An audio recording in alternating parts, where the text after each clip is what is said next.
tão especial quanto esse momento que vai ser a nossa palestra com o título Saúde Mental na Escola, Caminhos de Escuta e Cuidados. A nossa palestrante é doutoranda em Novas Tecnologias, mestre em Educação, psicanalista, psicopedagoga e escritora.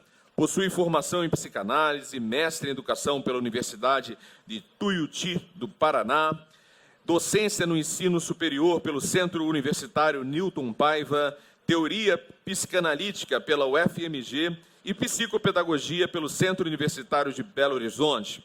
Graduada em Pedagogia pela Pontifícia Universidade Católica de Minas Gerais, atuou por mais de 22 anos em escola como professora, coordenadora, diretora e tantos espaços educativos. É conferencista, tendo participado de inúmeros eventos educacionais, tanto em âmbito nacional quanto em âmbito internacional. É autora de livros sobre temas educacionais e saúde mental. Suas palestras são marcadas por serem envolventes, empáticas e inspiradoras, conseguindo se conectar emocionalmente com a plateia de uma forma única. Ela é uma das palestrantes mais requisitadas nos últimos anos, trazendo a sua expertise e abordagens inovadoras que impactam positivamente a educação brasileira. Então, a partir desse momento, recebam com muitos aplausos a professora Jane Haddad!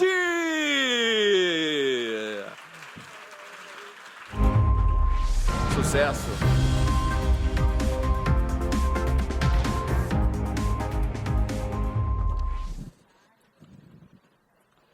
Tá ligado? Eita! Eita, agora foi. Boa tarde a todos, todas. É muito bom eu voltar aqui, porque eu me sinto muito em casa, né? Esse congresso, ele tem um efeito diferente sempre, porque ele é um encontro. E eu penso que em tempos de tantos excessos, aqui se dá um encontro, cada um à sua forma, à sua maneira, mas se permite tirar um dia, 2 dias, para que a gente possa escutar com o corpo presente, com a cabeça presente, sem uma única rota. Antes de eu iniciar, eu queria contar e compartilhar com vocês que agora nós temos uma comunidade no Instagram, no YouTube e no Spotify, que se chama Você Não É Todo Mundo. E no final da minha palestra, eu vou sortear o livro que eu estou lançando aqui a palestra, que é A Saúde Mental na Escola, Caminhos Possíveis. Essa palavra possíveis faz toda a diferença. Então, eu convido a cada um de vocês seguir Você Não É Todo Mundo e marcar 2 educadores. Ao final da palestra, será sorteado o livro para exclusivamente quem está aqui no congresso. Então, vou iniciar falando de onde é que veio esse tema. Para quem me conhece, e muitos aqui já me conhecem, quem não me conhece ou já leu alguma coisa ou já teve comigo em algum momento, porque eu estava fazendo as contas e esse é o 6º ano que eu venho. Na época da pandemia, a gente fez uma formação muito linda sobre o isolamento e as possibilidades de se fazer existir. Quando que eu comecei a pensar a saúde mental? Quando eu nasci. Vocês acreditam nisso? Sabe por quê? Quando um ser humano nasce, ele não nasce humano. Ele se torna humano através de outro humano. O corpo biológico dele nasce. Ele deu o primeiro choro, opa, está vivo. Dali a pouco, ele começa a interagir com alguém que faz a função de cuidar dele. Ou seja, dá risadinha, chora, tom de voz, olhar, vocês sabem que uma das primeiras formas de afeto é o olhar e a voz. Aí, dali a pouco, aquele bebezinho vai crescendo, ele escuta a voz da mãe, ou de quem faz a função da mãe, ou do pai, ou de alguém, ele começa a reconhecer aquela voz, e aí ele se entrega. Aí vem os risinhos, aquela fofice, aquela chatice, mas ali ele começa a se constituir humanamente. Então, enquanto houver humanidade, nós precisaremos de outro humano para existir, para se fazer presente. Antes de eu contar uma história, alguém já conta a história de mim. Então, eu venho desse lugar, de uma família que teve um bebê, e esse bebê nasce e começa a ser apostado por alguns adultos que estão ali. Porém, quando eu chego na fase da educação, que começa a ter mais regras para que eu possa participar do espaço educacional, eu escuto a seguinte frase, que com certeza ninguém aqui nunca falou. Essa menina é ineducável. O que é uma menina ineducável? Alguém se arrisca? Vocês viram a Luísa aqui? Quando ela recebeu o diagnóstico, ela seria uma menina educável ou não? Sim. Mas em quais critérios? Em qual forma de se fazer educar? Dentro de uma escola. E eu achei muito interessante que a mãe quis que ela fosse para uma escola regular. Então, uma menina que pode ser educada numa escola regular. Essa menina, a Jane, era uma menina ineducável porque o seu corpo não cabia dentro dela. Ela não parava, ela tinha déficit de atenção. Naquela época era TCMM, né? Distúrbio, alguma coisa central mínimo. Bom, fato é que eu fui uma menina privilegiada. Eu vim de escola privada, tem freiras aqui? De escola de freiras. A irmã Dinalva, que era diretora, dizia o tempo inteiro, menina Jane, vai para a biblioteca para se acalmar. E a menina Jane ia para a biblioteca. Mas tinha uma aula que eu amava, e essa aula era uma aula de música. Toda criança barulhenta, ela quer tocar qual instrumento? Bumbo, prato. E a professora de música olhava bem nos meus olhos e dizia, você vai tocar triângulo. Porque o triângulo é aquela criança que não cumpre as regras. E você não cumpre. Aí eu lembrava que eu era ineducável. E isso, hoje, aos 62 anos, eu olho e eu agradeço imensamente. Porque foi ali que eu comecei a me deparar com o que hoje eu entendo de saúde mental. Como assim? Foi ali que eu, naquela biblioteca que a irmã Dinalva me levava, que uma bibliotecária, na época chamada Tia Benedita, uma senhora negra com olhinhos de jabuticaba, ela abria a porta e falava assim, entra, menina Jane, aqui moram os sonhos. E ali eu me tornei uma leitora voraz. Eu me tornei uma menina educável. Mas por quê? Porque alguém adulto pegou na minha mão e disse, entra, aqui moram os sonhos.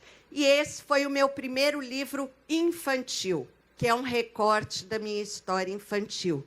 Uma menina cheia de medos, vivendo a separação dos pais e que precisava se manifestar em algum lugar. E aonde que ela se manifestava? Na escola. E olha que lá na década de 70 nem se falava da saúde andando lado a lado com a educação.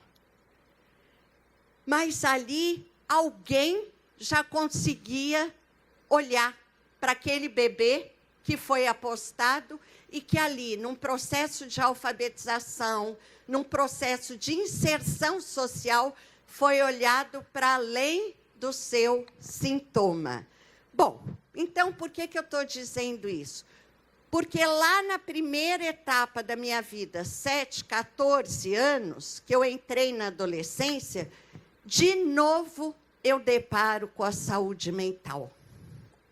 Só que de uma forma muito diferente, que eu tinha feito todo o roteiro da minha viagem por aqueles anos. Só que, de repente, o mapa não me servia mais. Por quê? Porque o destino começa a ficar embaçado e eu passo por uma grande perda na vida aos 15 anos de idade, que a minha mãe tira a própria vida. Por que eu trago isso? Porque é o tema que a gente está vivendo na escola e não sabemos lidar com ele. É um tema que diz da morte, mas também diz da vida. E a saúde mental é lembrar de onde nós viemos, aonde nós estamos e aonde nós queremos ir, mas o roteiro pode ser mudado a cada momento.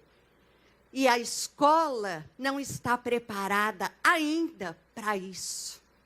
Para esse roteiro que, no meio da viagem, cancelaram um voo.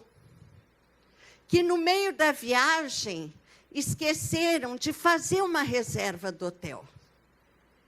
Aí é que a gente começa a entender que a saúde, ela é um todo.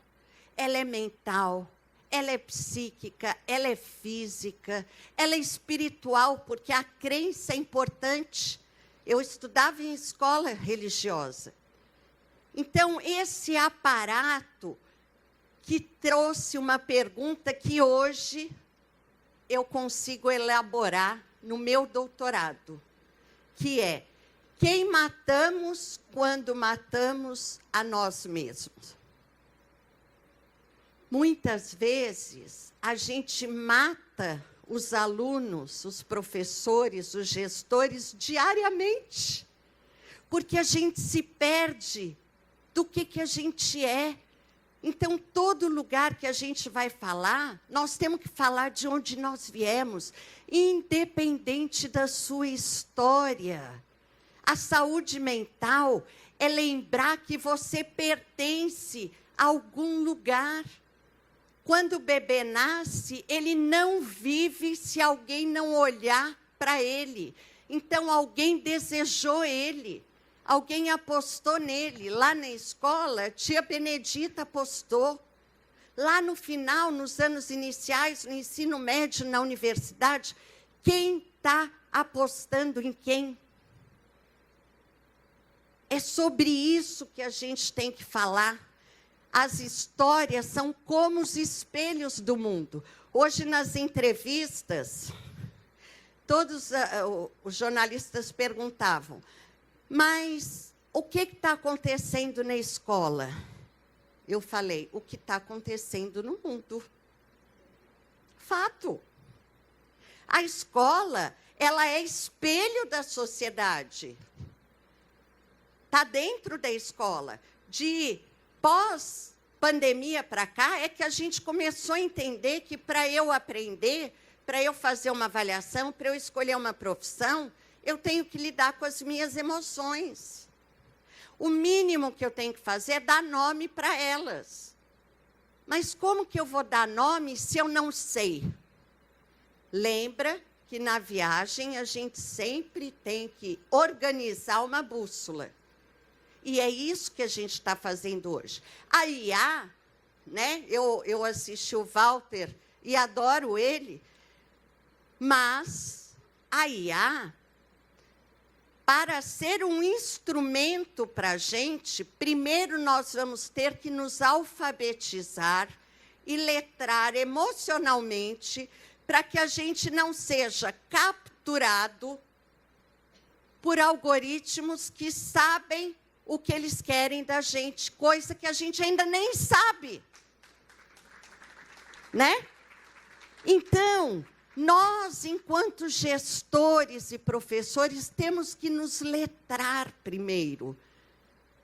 Lógico que a tecnologia digital tem que estar na escola, a gente tem que usar, melhorar as aulas, melhorar a gestão, os dados, ok.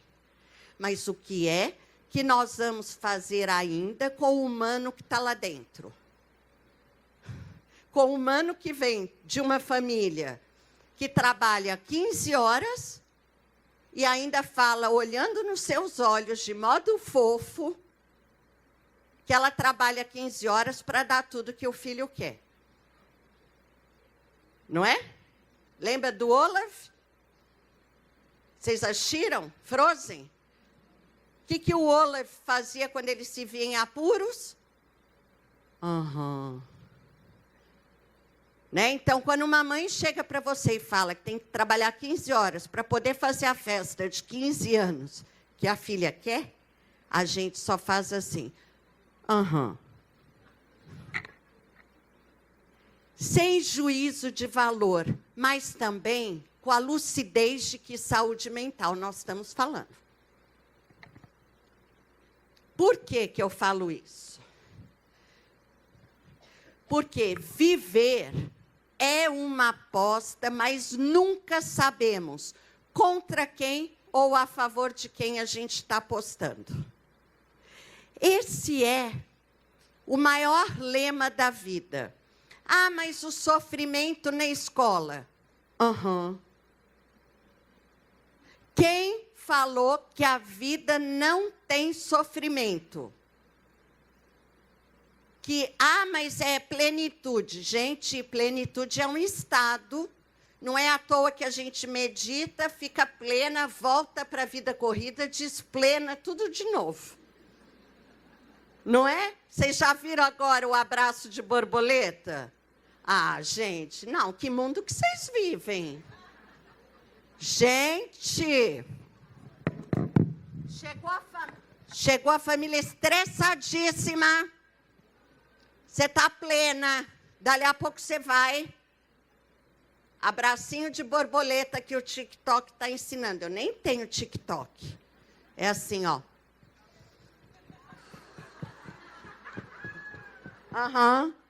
Você vai, a hora que você fizer isso na frente da mãe, ela te chama a polícia. Viu, Major? Aqui tem uma gestora surtando aqui, achando que é borboleta. Então, não, gente, não vamos romantizar. Não é tão simples assim. Por quê? Porque a gente está vivendo um mundo instantâneo. Então, alguém te agride, você se defende.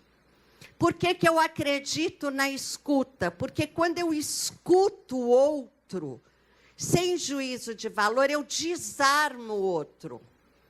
E a partir do momento que eu desarmo, ele não precisa se defender. E é isso que a gente está aprendendo a fazer como sinônimo quase dessa viagem chamada saúde mental. Bom, essa escuta que eu proponho é assim, daquelas menininhas ali fofas, qual que vocês encaminhariam para um diagnóstico? Não é? Então, olha só, olha como que a escola está. Por quê? Porque nos ensinaram que dançar tinha que acompanhar o ritmo, a posição. Então, assim, olhando o mundo hoje, que a gente brinca, nossa, está de ponta cabeça, qual que era a única criança que ia estar vendo do modo certo? A última, é a única que ia estar internada. Não, internada não, porque não interna mais. Então, reconhecer que o outro tem uma história para além dos seus rótulos. Esse é o nosso papel como gestor, professor. Não é vitimizar ninguém. Pelo contrário, é considerar a história de cada um. O percurso, não a chegada, mas esse percurso. Quando o sujeito se sente cuidado, ele se sente pertencente. Vocês já viram a Dolê, quando chega na sala da coordenação, como é que eles fazem? Aqui. Não é? Assim mesmo. Esse está educado ainda. Né, Major? Está bem educadinho ainda. Dali a pouco, ele vai trazendo todos os problemas. Quando você escuta com presença e fala assim, mas o que você pode me ajudar para a gente pensar? Ele muda. O professor, a mesma coisa. Ele para de entregar para o gestor só aquilo que tem que fazer e começa a se implicar no que tem que fazer. É isso que eu falo que é a escuta como uma posição ética. Freud tinha uma frase que eu amo, que é assim, qual a sua parte no caos do qual você se queixa? Tá, eu vou repetir. Não é? Qual a sua parte no caos do qual você se queixa? Esse é o momento da educação. Ah, mas hoje tudo é da educação. Quando não foi? Quando não foi? A questão é, nós, gestores, professores, estamos ainda na posição de adulto desse barco? Ou a gente fala com o menino, ou com a mãe, ou saio eu ou sai você. E a gente sai. Gente, eu nunca vi tanta família fofa. Não é?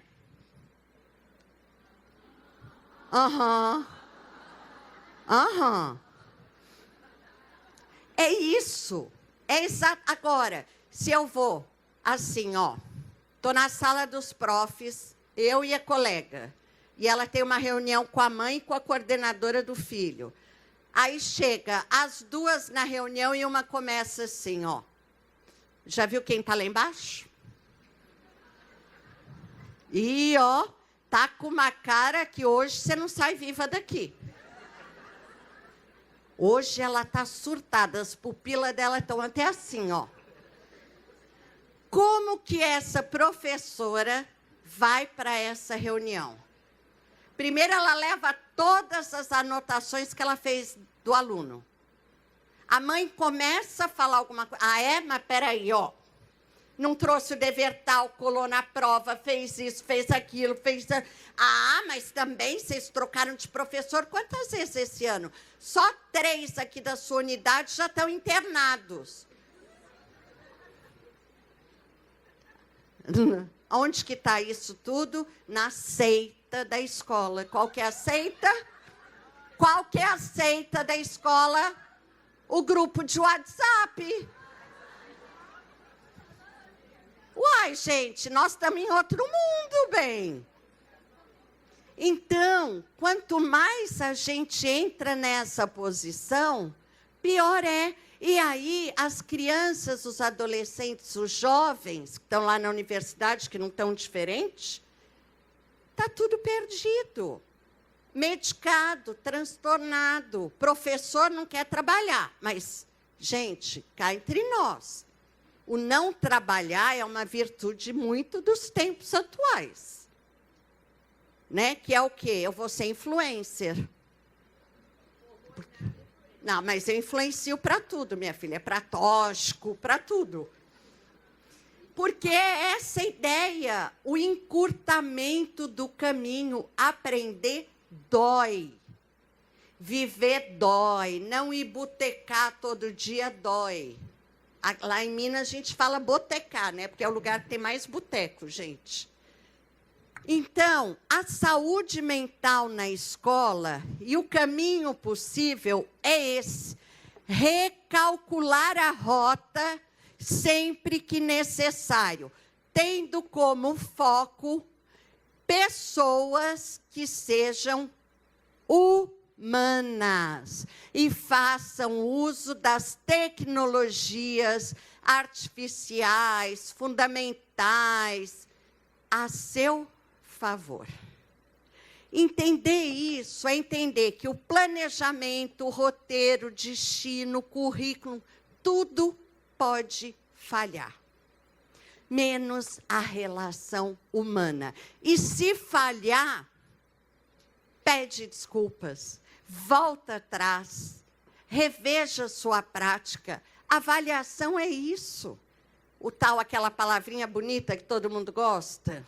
Como é que é? Vamos fazer um feedback. Feedback. Não é?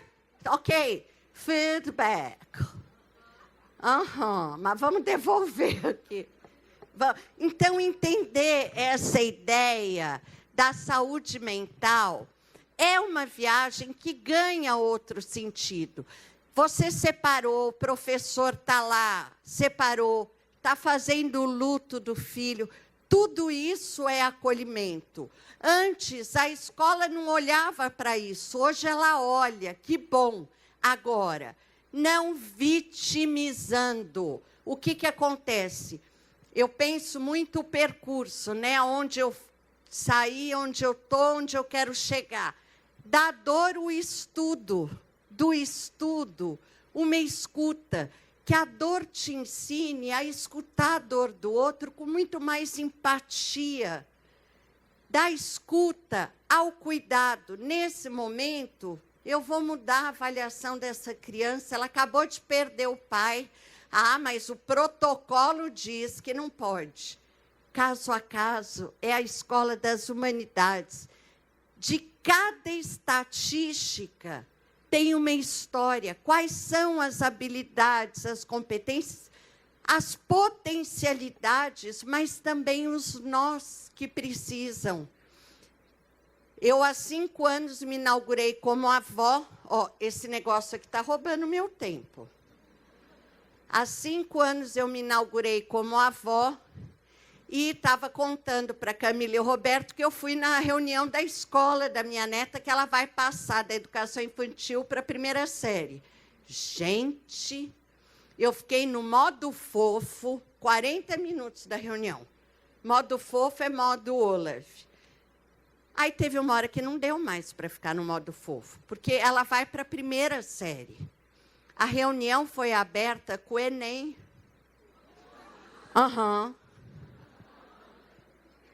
A oficina que eles estavam fazendo com os pais, eu era avó, né, a única, era de robótica. E eu, 41 minutos, eu saí do modo fofo. Aqui. Porque não dá para a gente fazer de conta que a gente não está vendo. O aplicativo tal, com a plataforma tal, ótimo, mas ela vai ser alfabetizada em qual interação primeiro? Quem que vai apresentar para ela aquilo que, às vezes, a família nunca apresentou, que chama livro? Porque é isso, abrir os horizontes, aumentar o repertório, não vai mais ser dentro da família. Não está sendo, porque essa família está 15 horas trabalhando. E ela quer dar para o filho tudo, só que ela esqueceu de falar para o filho que o tudo é nada.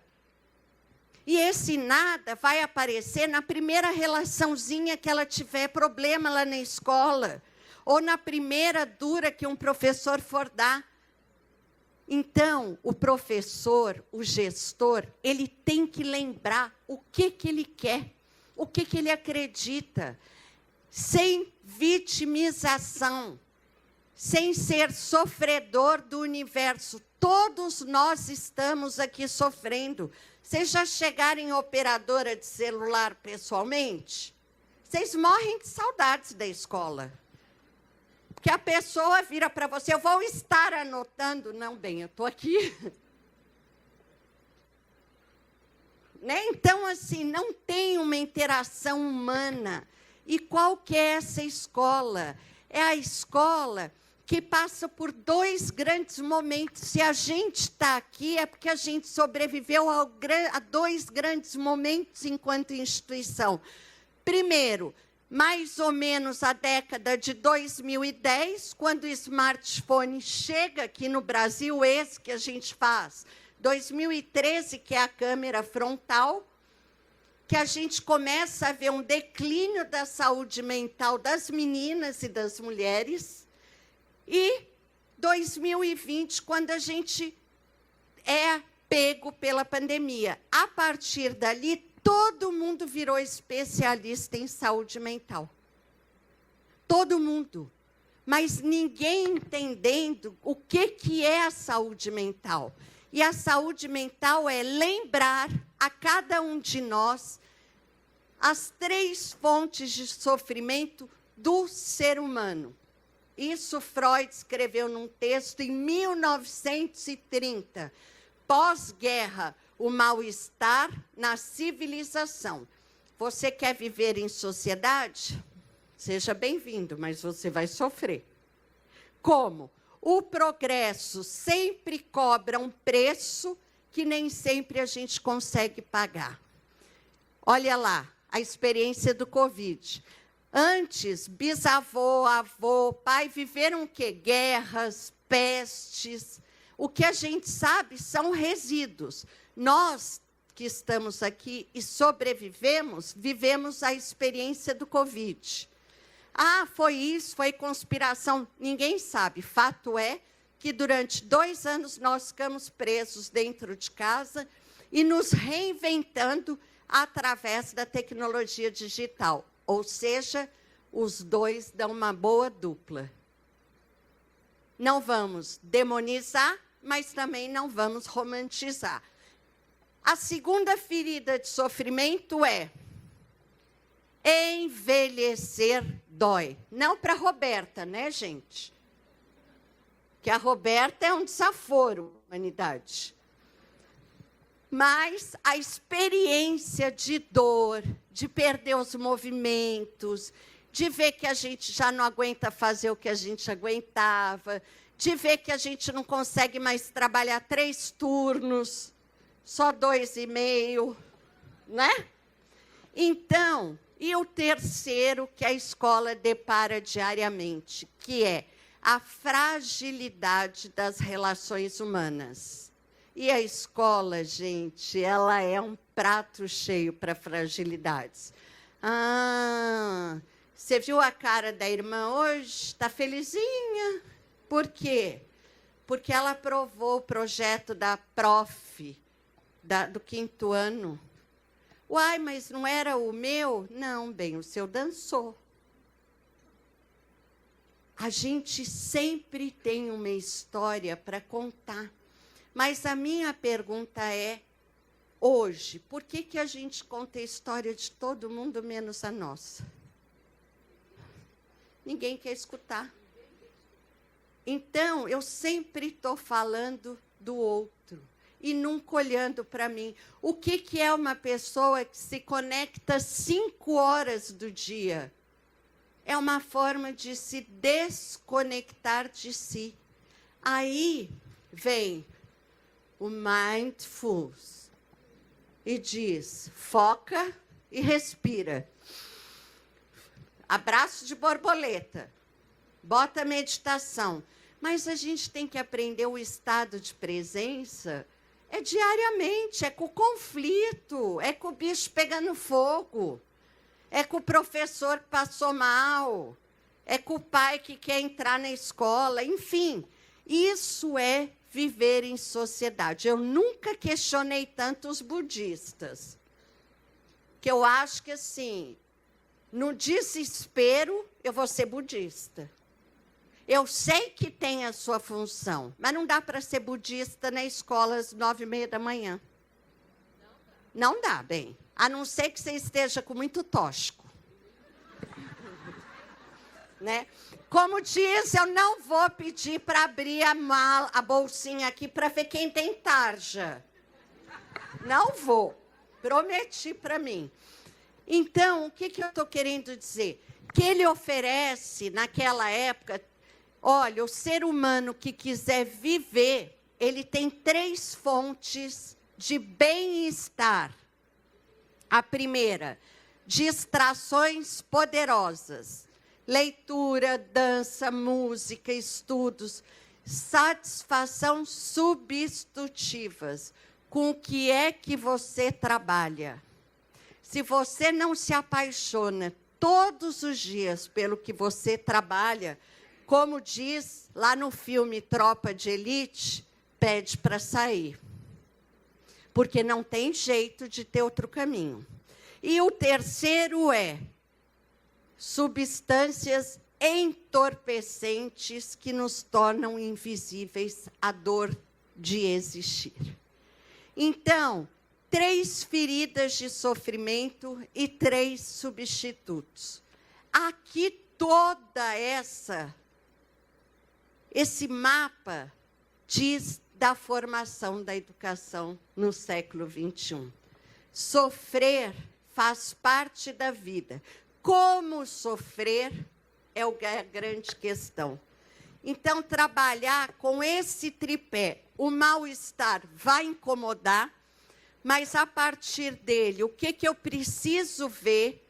Então, assim, aí entra a inteligência artificial a nosso favor, que dá para a gente mapear o que está acontecendo, os nós, os laços, eu estou sofrendo por isso, está ligado à forma de trabalho, ao ambiente, à gestão, tudo isso a IA está a nosso favor.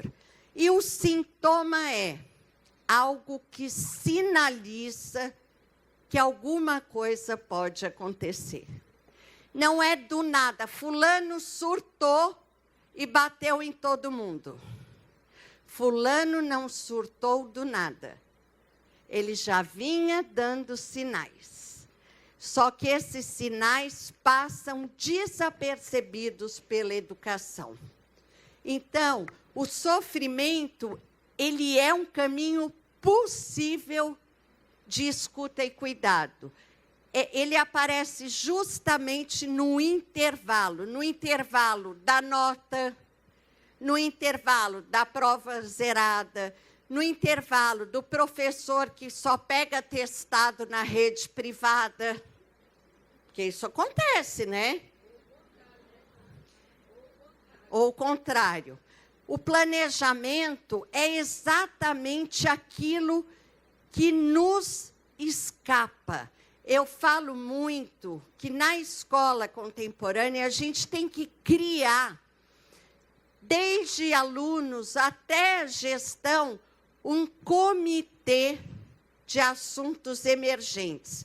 Sustentabilidade é isso, gente. Tem aquele que tem uma habilidade de escuta cirúrgica. Esse faz parte do comitê. Tem aquele que tem uma ideia de acolhimento. Opa, aquela professora ali, não. Aquela ali, quando ela fica nervosa, ela precisa bater em todo mundo. Aquela está fora do comitê. Entendem? Trabalhar com esse mapeamento socioemocional a nosso favor, porque a tecnologia digital tem como oferecer isso. Nós é que não sabemos, mas quem tem quem saiba. A saúde mental, se eu fosse dar um conceito para a escola, é a capacidade criativa de elaborar o sofrimento nos contextos coletivos, sustentando o que nos une, que são os laços humanos, em vez de reduzi-lo à ausência de doença. E aqui eu vou correr um pouco. Por quê? Porque o conceito milenar que a gente pensa hoje, que eu penso como saúde mental, é isso. Uma exploração cuidada e corajosa de ser e estar no mundo. Como?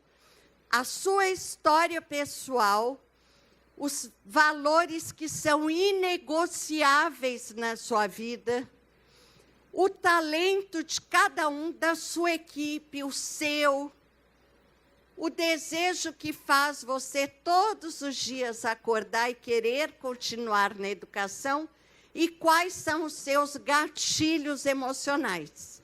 O que é que te tira do eixo? Evite aquilo, ou ponha alguém que aquilo não seja um gatilho para trabalhar com determinadas questões.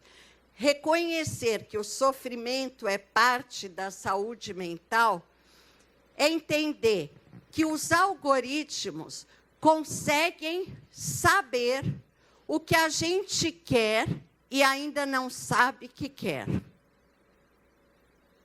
Então, é um passo à frente como humanidade. É ler nas entrelinhas esses dados que me apavoram, não pelo número, mas pela produção de sofrimento na educação. 472 mil afastamentos foram registrados. Gente, transtorno mental não é doença. Transtorno é algo que está em torno da gente. Separei do meu marido, vou para a escola desolada. Ah, a Jane tem transtorno mental. Opa, não. Tem algo no entorno dela que está deixando ela desesperançosa, como, por exemplo, o homem. Mas não é o meu caso, graças a Deus. Mas o que acontece? Quem aqui mora perto de uma farmácia? Aham. Na minha rua, num raio de 3 meses, abriram 4. Lógico, gente, 472 mil colegas meus já estão diagnosticados. Então, vai vender mais remédio, vender mais a cura, e tem uma produção de sofrimento em massa. Vamos ler a vida. Nem todo sofrimento é doença. Nem todo sofrimento tem que ser medicado, pelo contrário. Transtorno não é doença, é um sinal de alerta. Algo no ambiente precisa ser revisto, algo na turma não está legal, algo na unidade não está legal. Mas não é que a educação está adoecendo e pirando todo mundo. Nós temos que desmontar isso com os professores e com as famílias, porque senão qualquer um vai ser professor. Qualquer um. Com inabilidade, com ausência de desejo, e vai apresentar que mundo para essa geração? Então, entender isso. Tem aqui um estudo que foi feito pela FENEP, que está aqui, né, gente? Realizado a rede privada também é atravessada pelo mundo contemporâneo, não é só a rede pública.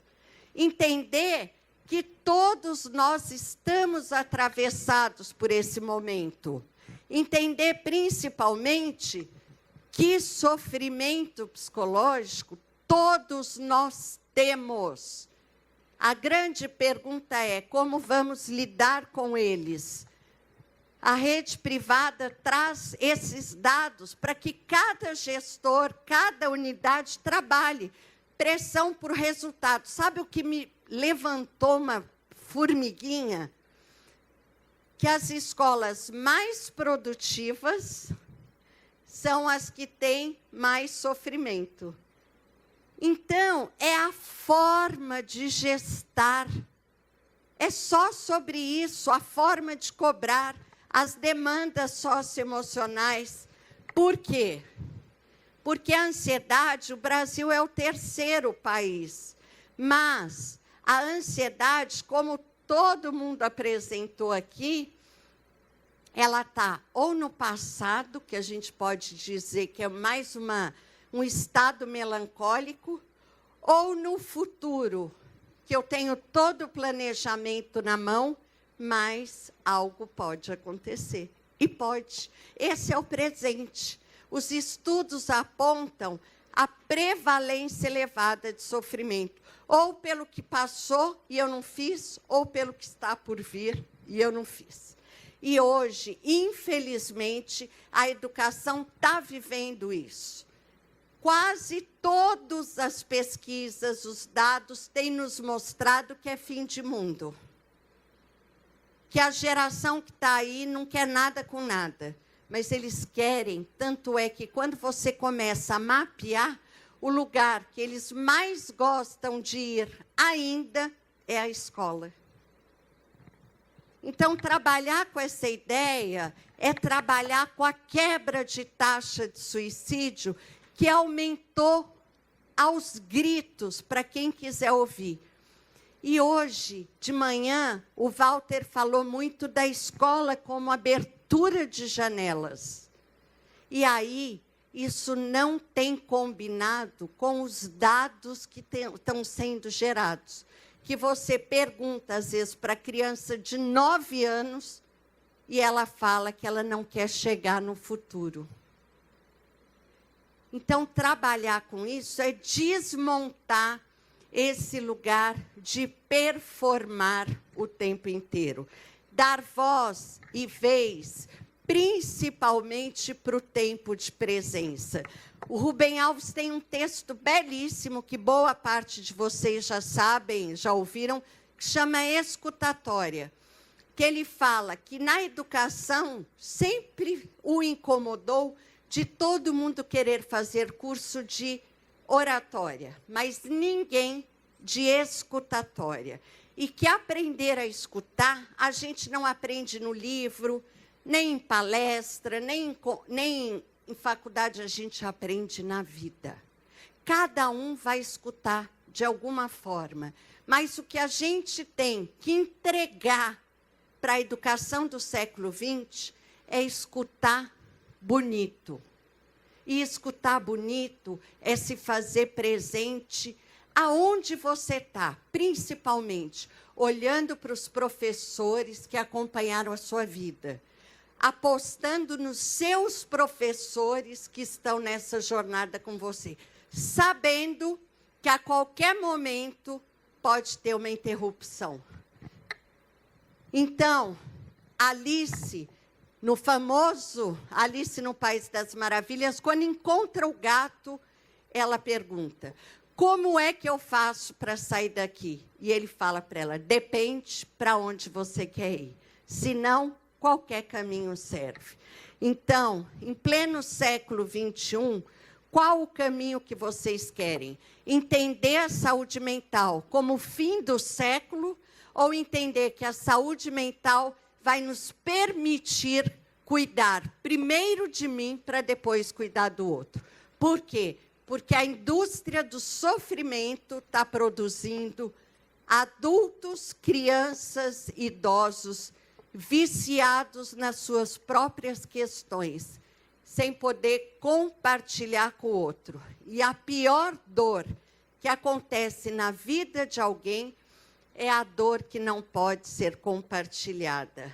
Tanto é, se vocês pegarem as taxas das pessoas que usaram CBD para não se matarem, boa parte delas desistem porque alguém as escuta, mas alguém anônimo, mas apenas as escuta. E, de repente, elas falam: nossa, estou me sentindo mais leve. Então, Hannah Arendt nos ensinou isso brilhantemente pós-Holocausto. Toda dor pode ser compartilhada se sobre ela puder ser contada uma história. Qual é a história que a gente vai contar? Através das nossas humanidades. Somos seres humanos e não códigos de barras.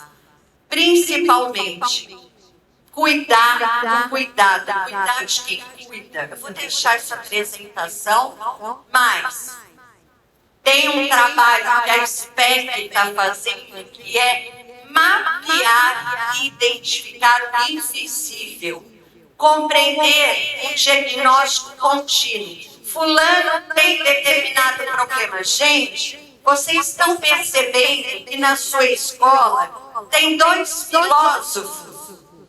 Não. Por que a gente está tão focado no que é a ideia de doença? E não estamos olhando para a prevenção. Em vez de doença, falar da saúde. Em vez do remédio, falar da arte. Olha o que a Luísa fez aqui hoje. Como a escola pode se constituir nesse espaço de cuidado, de escuta, principalmente as universidades. Então, abrindo espaço de trocas, espaços gratuitos, espaços que contem a história dos educadores, a minha, a sua, que possa fazer com que uma criança conte e reconte a história dela, até que ela pare de sofrer. Ou que ela entenda que sofrer é parte da vida. Então, você não é todo mundo. E eu acho que a ideia da gente gerir uma educação, pode entrar com a música, é deixando um recado para aqueles que nos sucederam. Aos meus pais, professores, e aos meus primeiros mestres no amor e na dor, a minha mãe, cuja partida precoce, atravessou sempre a minha história, mas deixou em mim perguntas que me mantêm até hoje estudando. Ao meu pai, cuja vida foi atravessada pela dor e um acidente que transformou todo o destino da família. Ao meu filho, enteado, que partiu de forma inesperada aos 5 anos.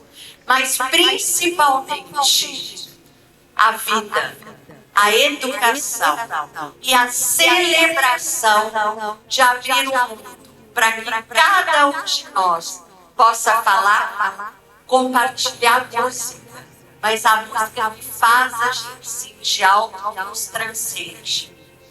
Que a gente possa viver e fazer da vida um roteiro de aprendizagem. Muito obrigada, gente. Obrigada.